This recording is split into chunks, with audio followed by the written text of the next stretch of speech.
अपने नाना का वादा वफा कर दिया, उस हुसैन इब्ने हैदर पे लाखों सलाम। मुस्तफा जाने रहमत जिसने लिखा ये प्यारा सलाम, यानी वो आला हजरत बरेली के शाह, ऐसे पीरे तरीकत पे लाखों सलाम। मुझसे खिदमत के कुदसी कहें हाँ रज़ा, मुस्तफ़ा जाने रहमत पेला।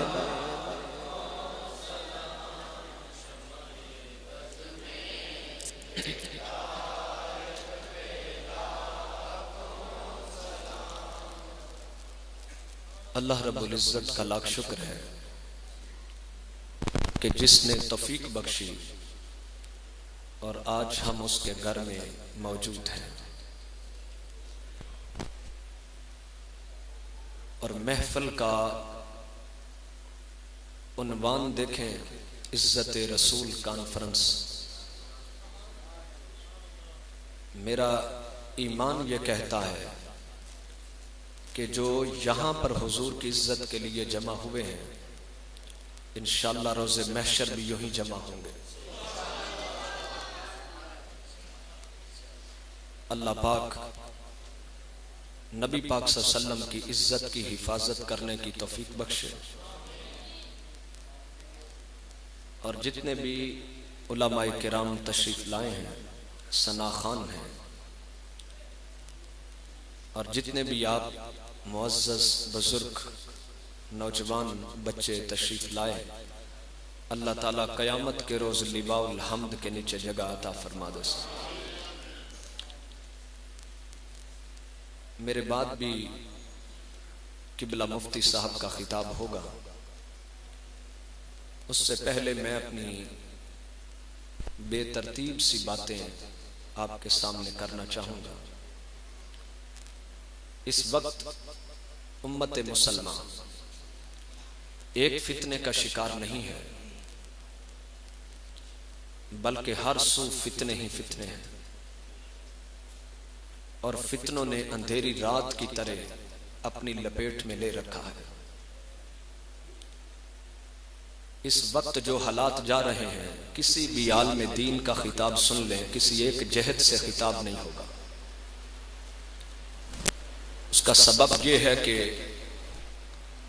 फितने इस कदर कसरत के साथ हैं कि किस किस फितने का मुकाबला किया जाए।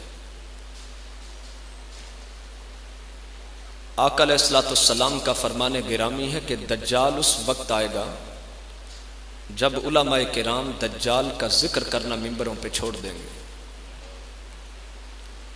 तो मैं इस हदीस पाक को सोच रहा था कि दज्जाल का जिक्र करना कैसे छोड़ा जाएगा,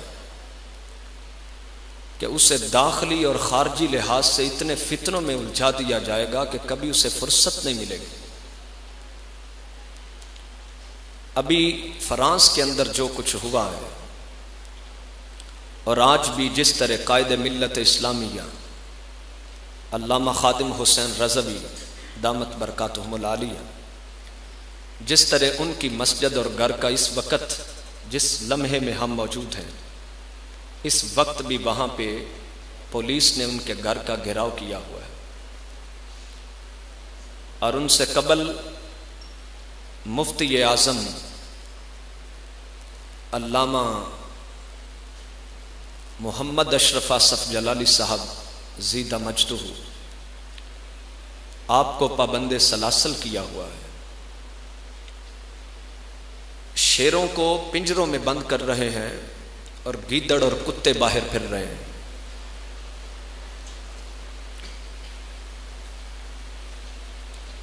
जितना मर्जी इख्तिलाफ हो, उलमाए किराम हमारे सरों का ताज हैं और इन्हीं की बरक़ात से और इन्हीं के वजूद से मिल्लत इस्लामिया का चेहरा रोशन है। एक तरफ हमें ख़त्म नबुव्वत का मसला दरपेश है, एक तरफ मसला नमूस रिसालत है, एक तरफ राफ़ज़ियत है, कहीं नासबियत है, कहीं तफज़ीलियत है, कहीं सेकुलर लोग हैं और कहीं उलमाए किराम की जुबानों से निकलता हुआ जहर भी है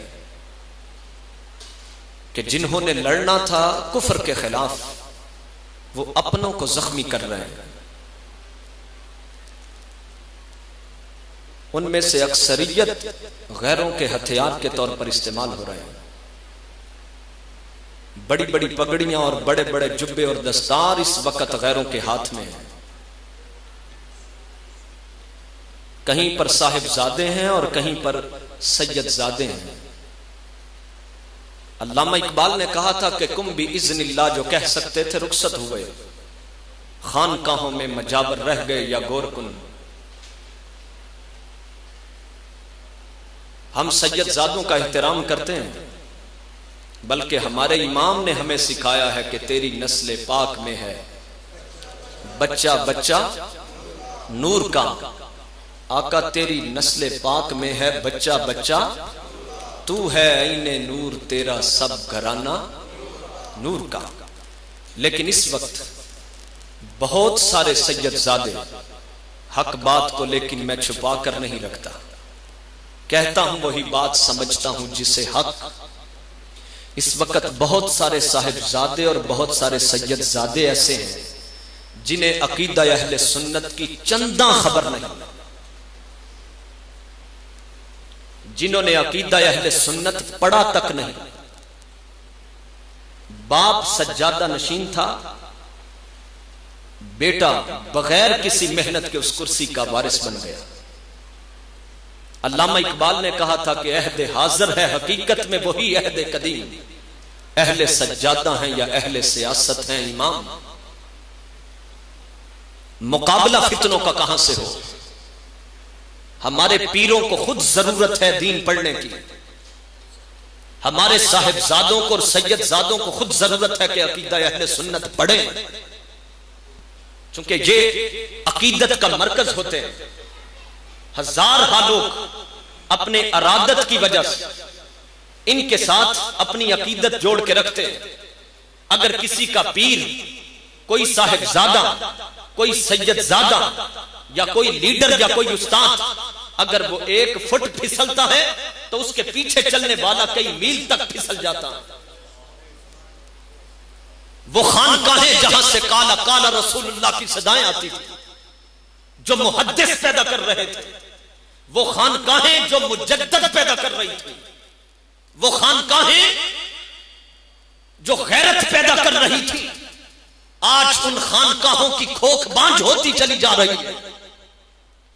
हमको तो मुयस्सर नहीं मट्टी का दिया भी, घर पीर का बिजली के चिरागों से है रोशन।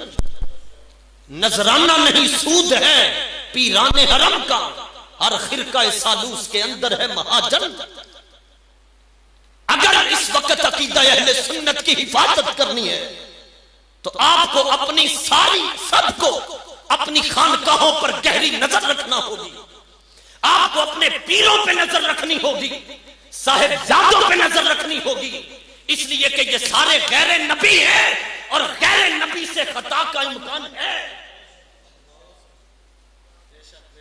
कहां से लेके आए? मुजद्दिद अफसानी के अलूम का वारिस अशरफ अली आसिफ जलाली का मिसल कहां से लेके आए? वो गैरतमंद खादिम हुसैन रज़वी की जुर्रत कहां से आए? ये भी रब की हिकमत है कि वो दोनों शेर अलग अलग महाज पे काम कर रहे हैं।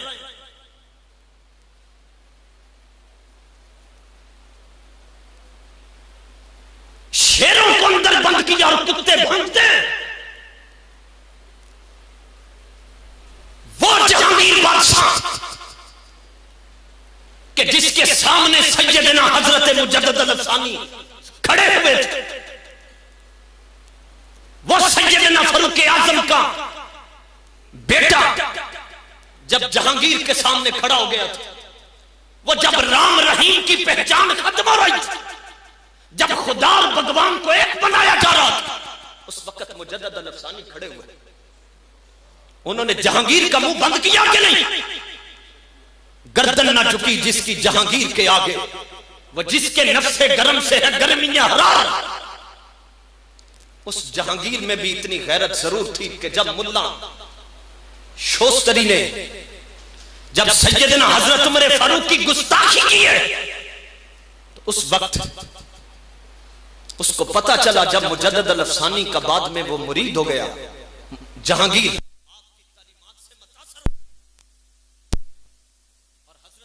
अल-अफसानी से मुतासर होकर वो आपका हम अकीदा और हम मशरब बना। उस वक्त जहांगीर ने सुना कि मुल्ला शोस्तरी ने हजरत उमर फारूक रज़ी अल्लाह तआला अन्हु की गुस्ताखी की है। उसने अपने दरबार में बुलाया, उसने कहा इसको बुलाओ कि इसने हजरत उमर फारूक की गुस्ताखी की है। उसकी बीवी जो मलका नूर जहां थी, जिसका असल नाम मेहरुन निसा था, ये शिया थी। तो ये मुल्ला शोस्तरी को पता चला कि बादशाह तो मार देगा, इसलिए कि मुजद्दद अल-अफसानी का हम मशरब बन चुका। चूंकि मुजद्दद अल-अफसानी ने फरमाया था, और जहांगीर और तेरी हुकूमत के होते कोई हजरत उमर पर उनकी इज्जत पे हाथ डालने की कोशिश करे। उसने कहा बुलाओ इसको। मुल्ला शोस्तरी ने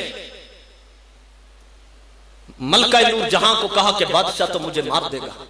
उसने कहा ऐसी बात नहीं, उसकी डोरे मेरे हाथ में, जब वो तेरे कत्ल का ऐलान करेगा तो मैं उसको बाज कर दूंगी, और वो मेरी आंख के इशारे पे अपने फैसले बदल देता।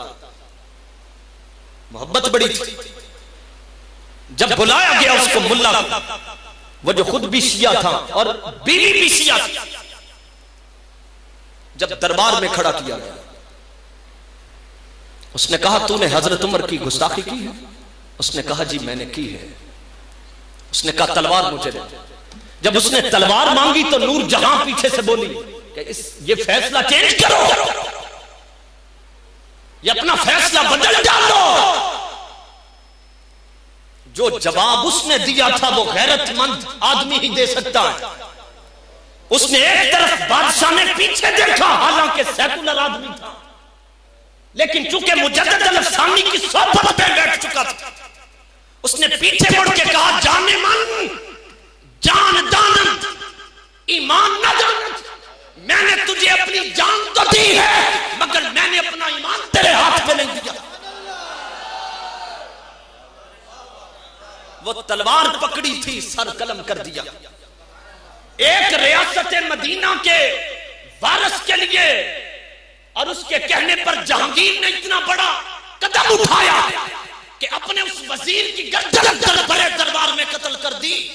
यहां पर कुत्ते अबू बकर सिद्दीक के खिलाफ भौंकते हैं और रियासत मदीना का दावेदार हो रहा।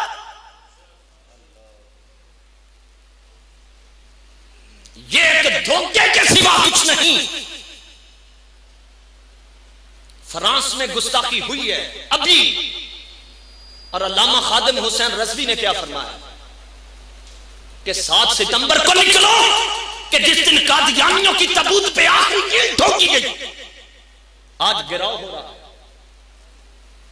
आपको समझ रहे हैं कि ये किसके हक में है?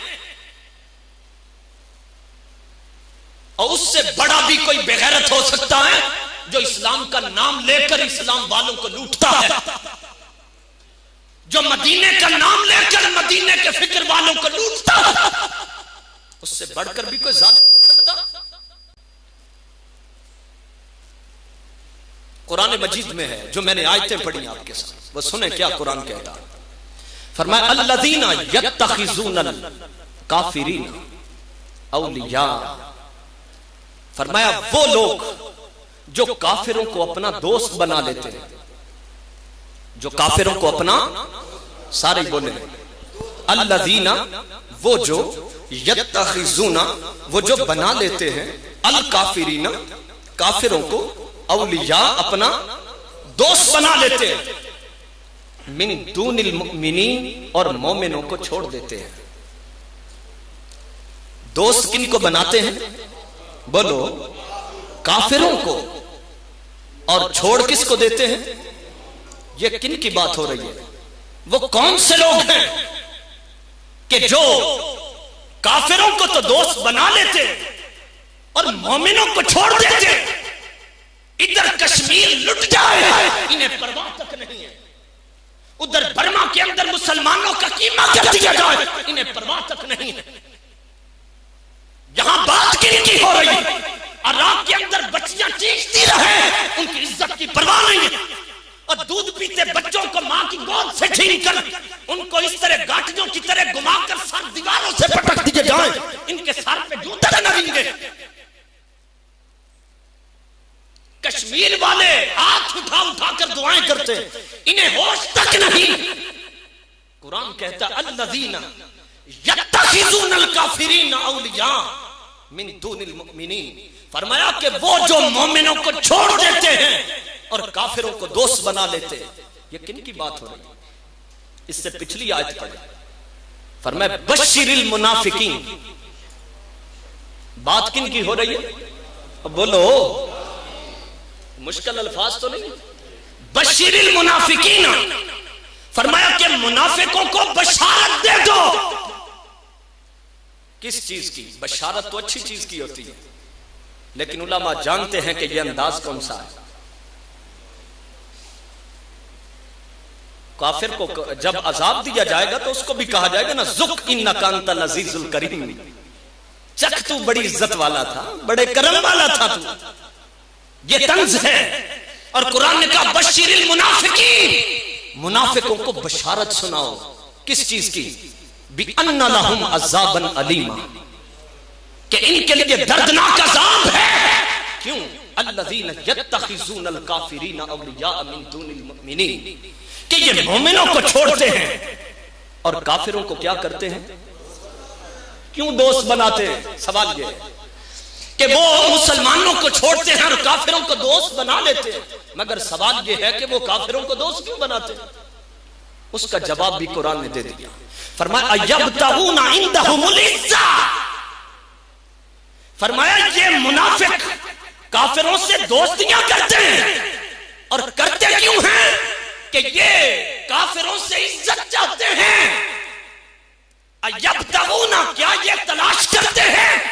इंदहुमुल इज्जत, ये उनके पास इज्जत तलाश करते कि ये काफिर इनको इज्जत देंगे। ये काफिरों के कहने पर कश्मीर के खिलाफ, इंडिया के खिलाफ कश्मीर की हिमायत में जिहाद छोड़ देते। फरमाया कि इस तरह इनको इज्जत मिल जाएगी। ये कान खोल के सुन ले, फ़इन्नल इज्जत लिल्लाहि जमीया, इज्जतें तो सारी खुदा के हाथ में।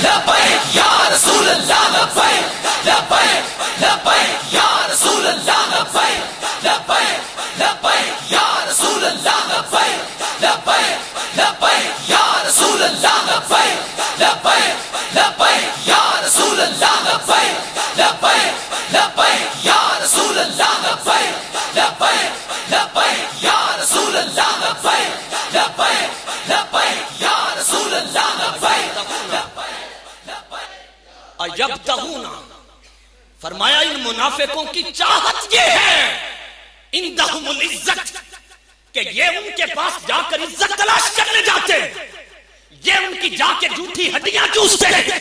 अमेरिका में चले जाएं और अमेरिका में जाकर उनके सामने ये कहें कि हम आसिया को रिहा कर रहे हैं, और आसिया की बात तक न करें। यब्तगूना इंदहुमुल इज्जत, ये उनके पास इज्जत तलाश करने जाते हैं। फ़इन्नल इज्जत लिल्लाहि जमीया, इज्जतें तो अल्लाह के हाथ में है, और वो देता किनको है? इज्जत किनके हाथ में है? वलिल्लाहिल इज्जतु वलिरसूलिही वलिलमुमिनीन वलाकिन्नल मुनाफिकीन ला यअलमून। फरमाया सुन लो, इज्जतें खुदा के हाथ में है, मगर इज्जतों का ताज अपने नबी के सर पे सजाता है। वो इज्जतों का ताज अहले ईमान के सर पे सजाता है, मगर मुनाफिकों को इस बात की खबर तक नहीं। इन हुक्मरानों को यह पैगाम सुनो, लाहौर शहर कोई तुमसे दूर नहीं,